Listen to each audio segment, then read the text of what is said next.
was sitting with my arms crossed, and now I have the sweater imprint on my hands, and it makes me look kind of like an old person. But I'm not. I'm still 38. Hey everybody, today I am taking a look at the Archer and Olive Monthly Planner. Now I have been getting recommendations to look at the Archer and Olive stuff for quite a while now, and I did order this, and I ordered the notebook that may be my next bullet journal when I'm done with this Scribbles That Matter, but I haven't opened that one yet. Today we're taking a look at a daily agenda, a 12-month book of plans. It's their monthly planner that has yearly, monthly, and daily plans in it, and it's undated. So this is $30 on their website. They have two different covers. This is the black floral. There's also a pink floral. According to the website, there's 160 ultra thick, their words, pages, a yearly overview, 12 monthly overviews, 60 weekly overviews, and then 13 pages for notes. The paper is what people are telling me is the greatest thing about Archer and Olive stuff. The paper is 160 GSM pages. So they say no ghosting, no bleeding, you can put paint on them, you can put all sorts of things. This is according to the website, and that it's bound by hand. So let's take a look at it. So it came from the website, came very quickly. This is about A5 size, 5.75 inches by 8.25 inches, same size as my Scribbles That Matter. As for thickness, I would suggest that perhaps the Archer and Olive is a little thicker. They look about the same, but that's because a lot of the pages in my Scribbles That Matter are, you know, full of stuff, so it's getting like chunkier. It feels very weighty. The cover is smooth. I love this print. This floral print I think is absolutely beautiful, and there's gold foil for the title on the front of the book, and then on the back it says Archer and Olive. That is not foiled. There is a band that holds it closed. Pretty nice there. And then there's a very stretchy, large pen holder, so I'm assuming it can hold like a massive pen because it's pretty girthy. It looks like there's also two bookmarks that are also black. So let's open it up and take a look. Cardstock inside cover this book belongs to. The pages look to be bright white, which is something really cool. A lot of bullet journal notebooks I've noticed, especially Scribbles That Matter and Leuchtturm, the pages are not bright white.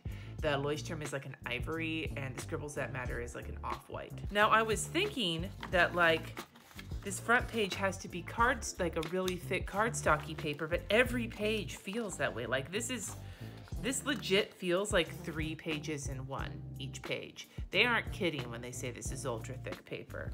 It says that this book belongs to page, and we open it up, and here is the yearly overview. And it is basically enough room for 12 months, and then up to 31 days for each month. I don't know how much I would use this yearly overview because you don't get very much space to write each day. Like, even if I was gonna put like a birthday, unless I was putting RJ's birthday, which is only 2 letters for his name, but if I was putting, you know, like one of my sister's birthdays or something, there wouldn't be enough room to write in here. So I feel like I could use this maybe for tracking or something, or like to fill in moods for the whole year, or pain tracker or something like that. I just feel like the size of these columns is not really good for me for outward planning. There's not enough space. And then here is the undated monthly overview. I'm gonna tell you right now, one of the things I love about this, besides how bright white it is how pale the lines are. It's a gray, it's like a kind of a bluish green gray, but it's really soft, so it's not in your face.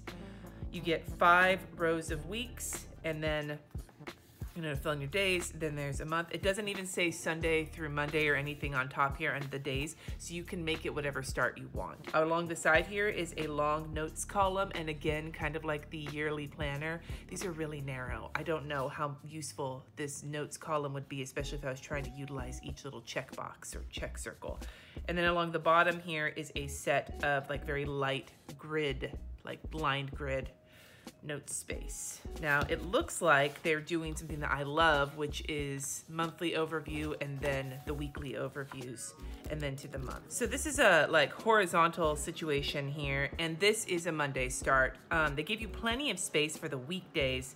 There's the name of the day, some extra space, and then probably a spot to put a number.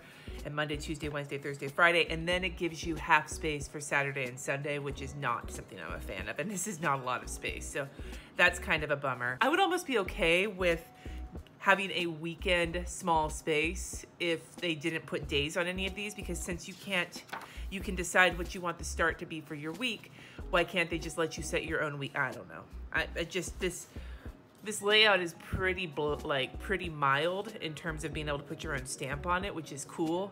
This is a pet peeve of mine. There are 5 weekly spreads from month to month. I should note that this does lie flat, but for some of these pages, because of the way they're stitched together, you have to train them shut, like open. I'm just gonna start flipping through this. There's no notes pages or anything in between the months and the days. God, this paper is so thick. Yeah. 2 bookmarks, like I said, they're both black for this planner at least. And then once you get to the end of the 12 months, you have 5 weeks, and then you get into the notes pages. Now the notes pages have a very faint, very small grid. It's not a dot grid, it's a lined grid, and it is very, very, very small. This is very different than like the dot grid you see in a lot of popular bullet journal notebooks. You get several of these note spreads, and then you're at the end of the planner. And then in the back here, you have a paper pocket that's the size of the back, and it opens up pretty wide for you to put some stuff in. I'm curious to know, I mean, this thing seems like it stretches pretty far, because if you put anything into this planner, since it's already so dense with how thick the pages are, I feel like it needed some stretch, especially with that pocket, and I think that it does have it. So the paper is glorious. The layout, I'm not feeling it. Like, it's not like it's bad, and it's pretty blank, so you can do a lot with it, but it wouldn't be my first choice in a blank planner. If I was gonna have to put like dates and everything into a planner, I would want, if it was gonna have some structure, I would want different structure. But this paper, dude, so I am going to do a test on this back page here of the paper. I'm gonna do some hardcore testing here. I am going to test with my usual planner pens to test with a extra fine, or like a Pilot V Razor Point Extra Fine felt tipped pen. We have a Uniball Signo gel pen. We have a black Tombow dual brush pen, but then I'm gonna add some extra fun to this. I'm gonna see what happens with a Sharpie, because you know, they say you can do a lot to it. I'm not anticipating a Sharpie though. Sharpies are permanent markers, so that's not really, you know, something to expect, but you never know, right? So I'm gonna take a Sharpie, and then I'm gonna pull out my Jane Davenport, one of my Jane Davenport watercolor palettes, and I'm going to get my water brush, and I'm going to slap some of that on there. We'll start with the pens.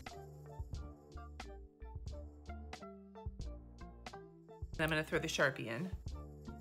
This is not a Sharpie pen. This is a Sharpie marker. Holy shit. None of them bled. The most I got is a tiny bit of ridge, tiniest bit of ridge from the gel pen. But looking at this, it's like they don't even exist. And that includes the Sharpie. Holy fuck. Holy shit. Okay, let's do the watercolor. I pulled this one out, the glitzy, because it has some dark like colors in it, and I figured they'd be fun to play with. So I'm gonna do 2 things. I'm gonna go directly on here with a color, and then I am going to do wet and then put color into it. And maybe I'll even grab a Jane Davenport mermaid marker, because those tend to be really moist. So we're gonna just moist the fuck. We're gonna spooge all over this planner. So we'll start with just picking up some color. I'm gonna clean my water brush off really quick. I'm gonna put some water down, some clean water. And then I'll take another color and add that in. Now it does look like it did pill the paper a little bit doing that. Like the paper looks like it pilled up a little bit, putting water down first. And that was with like 2 passes of water.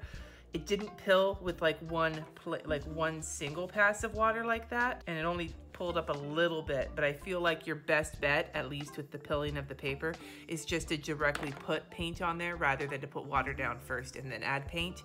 At least that seems to be more successful with the pilling or lack thereof. You can see the difference when you're looking at these 2 versus the one above it. And then I'm just grabbing one of the Jane Davenport mermaid markers, which is an ink-filled situation, like watercolor ink, and they tend to lay down pretty inky. So I'm just gonna put some of that here. There we go. We got some nice tests going on up in this business. This looked like the inkiness pilled a little bit as well. I'll touch them when they're fully dry. So going to the other side, it looks like you can see here with this bottom one putting water that there is a little bit of wrinkliness to the paper, a little tiny bit, but the only one that started to bleed through was the one where I went water, then water back over it, then added paint. So that kind of confirms also to just not, if you're gonna put paint in these, don't hella layer it unless you gesso the pages or something. But like the mermaid marker didn't show through at all. The first pass of watercolor isn't even shadowing. And this bottom one's not shadowing, but you can just see where the wrinkliness is. That is a very, very interesting test they are not lying when they say that their paper is ghost proof or bleed proof, with the exception of going a little too ham.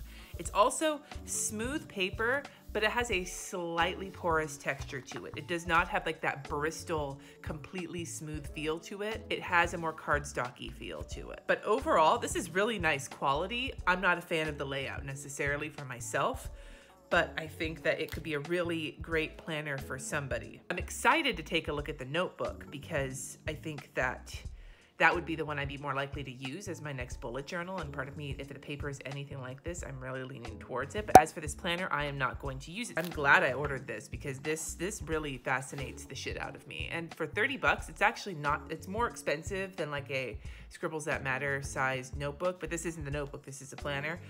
I'm excited to see what the notebook is like, and I think that this is a really, the paper here is probably by far the thickest, most bleed-proof paper of all of the planner papers I have ever tried. And that's saying something. So yeah, thank you so much for watching. Subscribe if you haven't already, and I will see you next time.